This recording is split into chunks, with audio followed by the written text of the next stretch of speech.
Hello everyone, and welcome back to FilmBook Review, an official YouTube channel of FilmBook. Featured in Google News, IMDb's news desk, and a member of the Critics' Choice Association, FilmBook is an entertainment industry news website that reports on the film and television show industries in the United States and across the world. Today on FilmBook Review, I'll be reviewing the film Called Jane, a movie that screened at the 2022 Sundance Film Festival.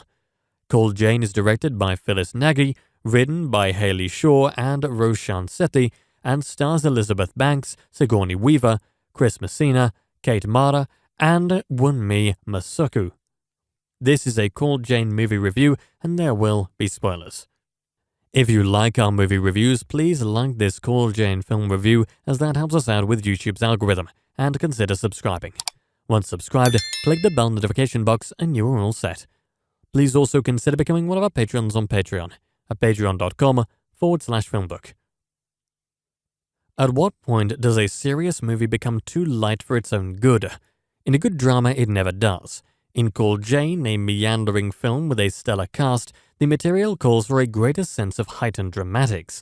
It feels all too ordinary considering the gravity of what is happening to the female characters on screen. Abortion becomes all too routine in the way it is presented, and, as a result, the movie loses the dramatic edge it possesses for the film's first half hour. Elizabeth Banks stars in what could be her most juicy lead role to date. Directed by the writer of Carol, Phyllis Nagy, Called Jane opens strongly but ends with the sense that the story needed more of an edge towards the end. As a result, it is unlikely to attract a large audience, although it will have appeal to a select crowd who would probably rather stream it than go see it in a theater. Set in Chicago in the late 1960s, when abortion was illegal in America, Banks portrays Joy, a housewife who is having health issues. Joy is pregnant, but because of her heart problems, she cannot give birth to the baby without a chance of Joy dying. She tries to throw herself down a set of stairs to lose the baby to no avail. What's a woman to do in that time period under those circumstances? She goes to an illegal abortion practice, but is left feeling nervous, frightened, and alone. When she sees a flyer hanging up that offers her help, she calls. The sign reads Called Jane.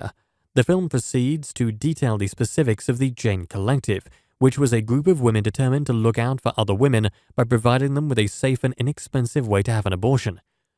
Joy has an abortion and is then asked by the prominent lady of the Jane Collective, Virginia, to do her a favor and transport a young woman to the location where the abortion procedures are done.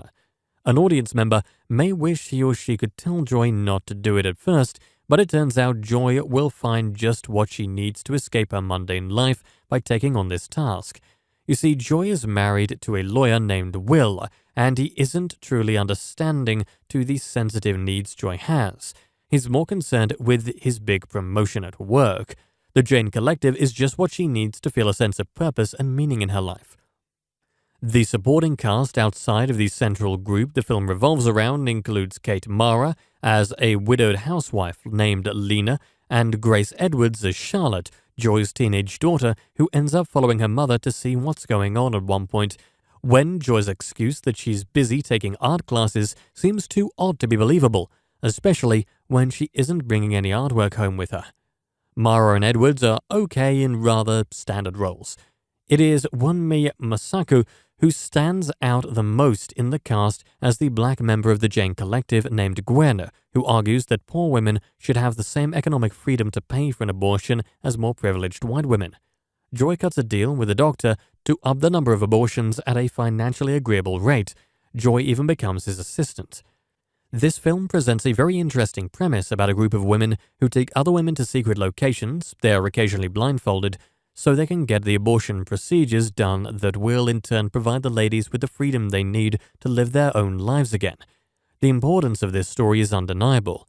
Banks is especially strong in the early scenes as she is scared about getting the procedure, and the irony in the story is, ultimately, that it all becomes a routine to her as she helps other women who were going through what she was going through at the beginning of the film. This movie even throws in an unnamed sister Mike, who helps out with answering the phones for the organization. There are some touching moments between Joy and her husband, as well as scenes between Joy and her daughter that ring true and come across realistically on screen. However, the film is not as strongly shaped, dramatically speaking, as it could have and should have been. Weaver and Banks are playing strong female characters here, and the audience wants to see them as more than just supporters of women's rights. We want to see their darker sides, their angrier sides, if you will, and I don't think the film conveys those aspects as strongly as it could have. Instead, we have a movie that ends so lightly and rather abruptly that it even plays a song with the lyrics "Let the Sun Shine In" during the end credits. While women's rights are certainly something to help let the sun shine in, the experiences these women go through during the course of the film deserved a more dramatic edge than the picture ultimately leaves us with. Call Jane has an urgent story that is given a disappointing execution. Banks has never been better though. And that brings us to the conclusion of this Call Jane movie review. I would love to hear your thoughts on it below in the comment section. If you liked what you heard during this review, please like this video and subscribe to the channel. Thanks for viewing, and you can watch one of these reviews next.